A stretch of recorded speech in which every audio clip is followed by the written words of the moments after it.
nahaharas na sila, kaya gusto na nilang i-recant yung sinabi nila. Nakakalungkot to. Sa totoo lang, itong news na ito, nakakahabag dun sa part ng mga truth tellers. Wala nga silang ganang lumaban. 'Di ba? Hindi nila sinasabi na nagsisinungaling sila, na yung mga allegation nila ay hindi totoo or whatsoever.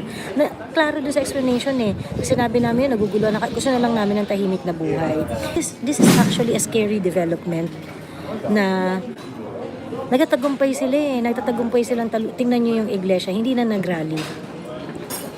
Tingnan, di ba yung iglesia ni Cristo? Hindi na rin nagrally. Kasi feeling ko baka tinakot na rin yung mga yan Grabe ka demonyo yung kalaban natin. Now, may parallelism to doon sa pagde-decide ng Supreme Court tungkol doon sa mootness ng impeachment trial ni Inday, questioning the procedures doon sa House of Representatives, sa Committee on Justice, at yung pagdating ng impeachment case sa Senate. Sabi ng Supreme Court, moot and academic kasi Senate na yung mag-handle ng trial. Binibigay na nila yung responsibilidad doon. But I think it should have not been mooted. Dapat yun, nag-decide ang Supreme Court kasi meron siyang transcendental issue. If they are not going to decide properly on how the impeachment should be handled at the level of the House of Representatives and before going to the impeachment trial court, kung hindi nila sasabihin, kung hindi nila hindi sila magdidesisyon kung paano ito dapat i-handle ng tama to ensure that no rights are violated, this can be weaponized in the future.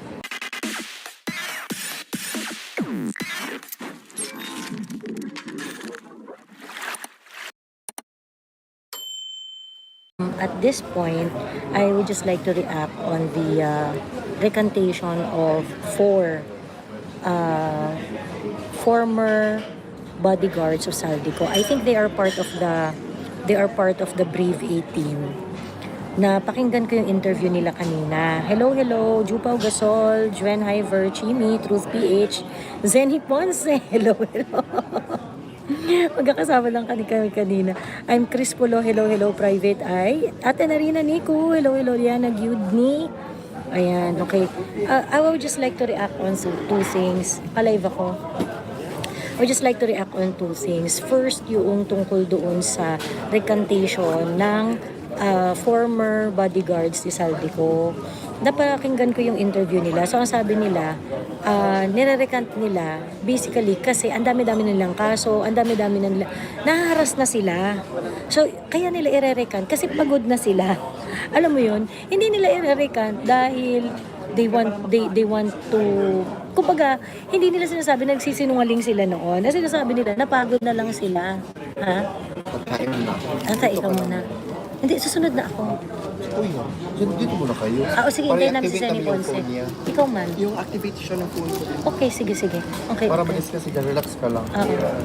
Ay, si Beatrice. Ay, si Beatrice. Ayun. Ay, dalhin ko na yung ano mo para madala ko na rin. Alin? Sige, dali mo na.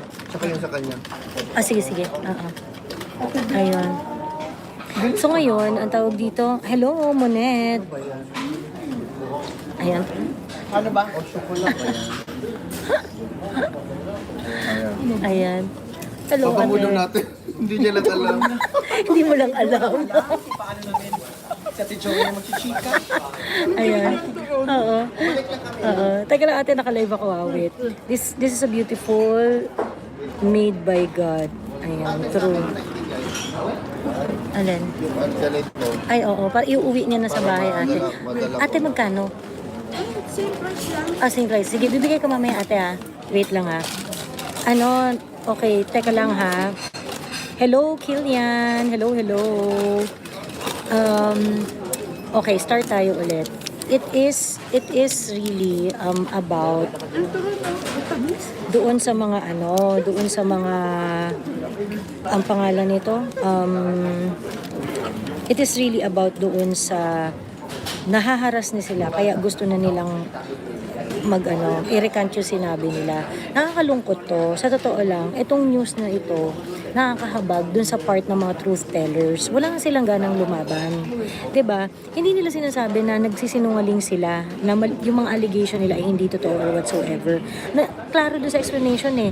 Sinabi namin yun, naguguluhan na, gusto na lang namin ng tahimik na buhay. And so, klarong-klaro, they are telling us, pagod na sila, ayaw na nila. 'Di ba?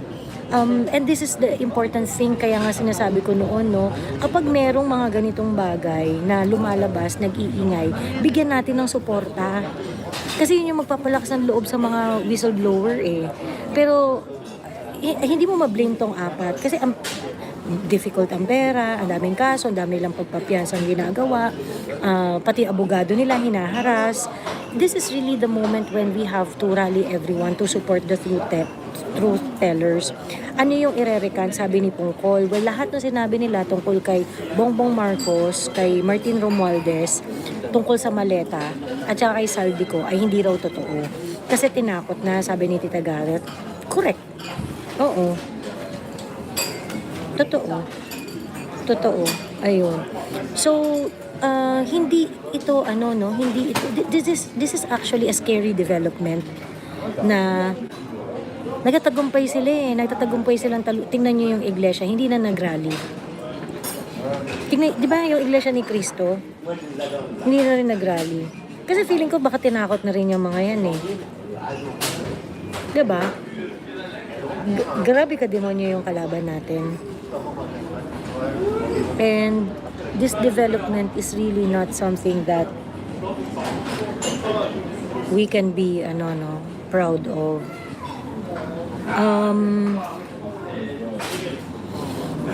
Now, may parallelism to doon sa pagde-decide ng Supreme Court tungkol doon sa mootness ng impeachment trial ni Inday, questioning the procedures doon sa House of Representatives, sa Committee on Justice, at yung pagdating ng impeachment case sa Senate. Sabi ng Supreme Court, moot and academic, kasi Senate na yung mag-handle ng trial. Binibigay na nila yung responsibilidad doon. But I think it should have not been mooted.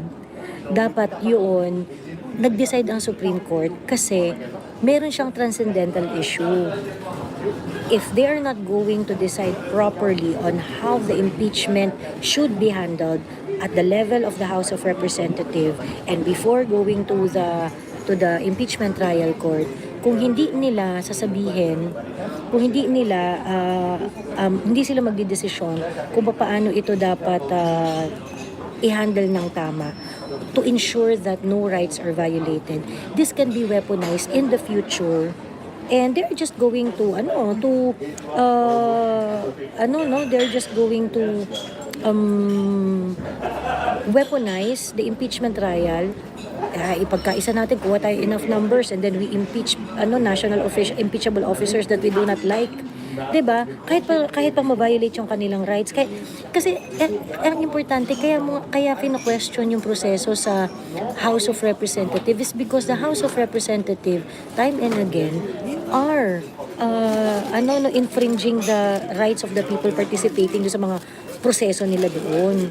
The House of Representatives is becoming too powerful na dahil co-equal body kayo, ganyan, nagagawa nyo na lahat-lahat, mga abusado and things like that. Pero yung mandate nila ang liit eh. Congressman lang naman yung mga yan eh. Diba? But they are making decision that would affect the entire nation. And I was really banking on our judiciary that they're going to put their foot on, that they're going to toe the line, that they're going to that they're going to toe the line doon sa pag-exercise nung House of Representatives ng kanilang mga eksena. Dahil, okay na pala yan. Mag-file na lang tayo ng impeachment complaint kahit walang ebidensya, hindi kumpleto ang kwento, hindi kumpleto ang narrative. Very clear na politically motivated. Tapos, kasi kung politically motivated, the more that it should follow rules. Kasi, tama naman yun, no? Hindi mo talaga mawawala na mayroong political motivation sa mga ganitong process. And that political motivation is something that I can understand. Politiko tong mga to. But, if there is any since this is in the nature of politics, the more na dapat klaro ang rules. Kasi hindi mo pwedeng hayaan na mas mananaig yung politika kaysa sa rules. Otherwise, mawe-weaponize yung ating mga institusyon. Kasama rin ba ang mga Marines? Base sa intindi ko, RC Gem ha, base doon sa intindi ko sa interview, parang kasama sila doon sa 18 Marines eh. Ayun. Kasama sila doon sa 18 Marines. Hello, Trekkie Marcos from San Jose del Monte, Bulacan. Ayan. You need a break, Miss Joey. Have fun. Sabi, I am on a break. I am having fun. Yun lang, nakakalungkot. Kasi pasama yung sitwasyon natin sa Pilipinas. Ayun. Comment mo, boss, sa mga bumaligtad na Marine, sabi ni Smiles Daily. Wala na silang gana. Basically, yung pag-recant nila is, nawalan sila ng gana.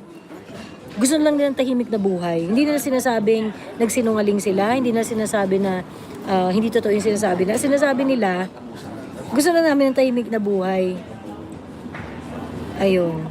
Mukhang steer lang yung kay Bato. Hindi raw totoo. Hindi talaga totoo. Pero totoo na gusto talaga siyang hulihin ni Bongbong. Yes. It's like, inano to, yung nagkasugat, alam mo si Inday, nakikihawa. Nagsugat siya. Sabi ko sa pharmacy, ano yung the best na papalit. Ito, binigay sa akin. Nalala ko, Oo. Yan na nga. Ayun lang. Hello. Hi po, Joey Malago, Kapampangan, si Mon L. Malago, maganda. Grabe ang ganda ni VP sa Thanksgiving, pang presidential yung aura, correct. Tagaw nang di nakapanood ng live, sabi ni For the PH. Oo nga ayun. So anyway, yun lang, dalawa lang ang punto ko. Very, very quick reaction lang to. First is yung sa nag-recant. Yung nag-recant, they did not recant because they are lying. Nag-recant sila, base dun sa interview, sa mainstream media, sinasabi nila na gusto na lang nilang tahimik na buhay. 'Di ba? Gusto na lang tahimik na buhay. Yun yung importante sa kanila at this point. So, ibig sabihin, naharas na sila ng bonggang-bongga. Hindi na nila kaya. Ganon. And the decision of the Supreme Court on the mootness of the impeachment case, for me, na-disappoint ako ng bonggang-bongga kasi hindi dapat hinayaan ng Supreme Court na magkaganon yung impeachment process. Kasi kung hindi ka nag-decide ngayon, hindi, moot, ganyan, etc. Paano yung mga susunod na impeachment trial? Paano yung mga sumunod na i-weaponize uli nila yung impeachment process against an impeachable officer? The question is not just about Inday Sara. Diba? Ayun. Nabigyan na rin yung mga nag-recant ng maleta, sabi ni Apabat Bab. I think napagod na sila. Takot na sila. Ayun. Sabi ni Apabatar, ulul, may affidavit sila na recantation. Wala sinabi mong tahimik na buhay. Sabi ni Apabatar, putang ina mo, nandun nga sa interview nila, Apabatar. Panoorin mo sa GMA. Doon nila sinabi.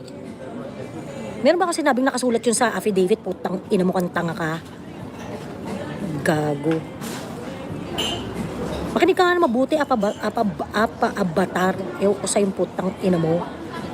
Hiyang-hiya ka dyan, Miss Joey, increase ng 10%. Hiyang ka dyan, Miss Joey, increase ng 10% ng ganda mo. Salamat. Ayun, ulul ka, putang ina mo, Apabatar. Bobo, di ka marunong makinig, kang tanga ka. Diyos ko. Umigop kang tae, yun ang bagay sa'yo, bobo. Meron pa ako sinabi, nakalagay sa affidavit nila yun. Sinabi ko na sa interview, tanga, di ka nakikinig, tang ina mo. Madam Joey ang puso, ang saya namin nagsasayaw dyan sa Eiffel Tower. Ayun. Kung minsan masasabi natin sa SC ay umiiwas sa controversial cases ng bansa, dapat bigyan ng SC ng linaw ang hindi klaro sa batas. Hindi yung sa mootness sila magpapalusot. Correct. Yung mootness, very safe decision Ayaw nila manindigan. Basically, yun. And that's what's very, very, disheartening. Kasi parang ayaw na nilang ayaw nilang ayusin. Nag-give in sila dun sa kung ano yung gusto ng executive. Ayun. Baka magulat ang mga dayuhan sa mall. Hindi man nila naiintindihan? Ayun. Si pa. Si pa. Nabalita mo, nabalita mo ba, Miss Joey, na may bagong appointment sa Sidigang Bayan Justice at COA? Baka election ang susunod. Nakadepende lang talaga sila. Ito. Ayun. So anyway, yun lamang po. I have to end this live. Kita-kita tayo ulit. I think we're going to see each other. Magla-live ulit tayo pag nasa Zurich na tayo. Ayan, kita-kita sa mga Pilipino dyan sa Zurich, kita-kita po tayo very, very soon. Me, Pao, and Alvin are coming over.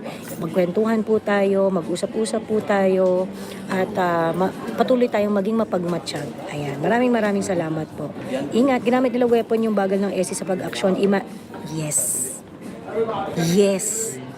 Yung non-reaction, yung hindi timely na reaction ng Supreme Court, that is actually the one that they are weaponizing. Na hindi, mag-delay-delay lang kayo, huwag kayong mag-decision, huwag kayong mag-ano. It works to their favor. Ganon. Madam Joey, yung tagapagsinungaling ng palasyo nag-live pa at si attorney ay ICC bigla nag-out. Si attorney ICC bigla nag-out. Sino yun? Baunin na lang sa lahat. Ayan. Anyway, sige na po, mag-end live na po ako. Maraming salamat at magchichikan pa kami ng very, very quick ni Kuya Enrico at ni Beatrice Prudente. Kaya wala siya sa comment section kasi nandito siya. Ayan. Ayan si Kuya Enrico. Ayan. Kaya wala siya sa top 10. Kasi nandito siya. Okay. Sayang hindi na tayo bonding sa Ranela. Oo nga eh. Totoo. Actually, wala talaga kasing walang oras na. Medyo may ano rin kami doon, no? Siguro parang hindi namin na-anticipate ba na we wanted to really spend as much time as with you all. Kasi nga lang, syempre, police, may nagtawag sa atin ng police, ganyan. Kaya hindi tayo masyadong nakasteady dito sa Paris. But this is not going to be the last time. Magkikita-kita pa rin po tayo ulit. Okay? Bye everyone!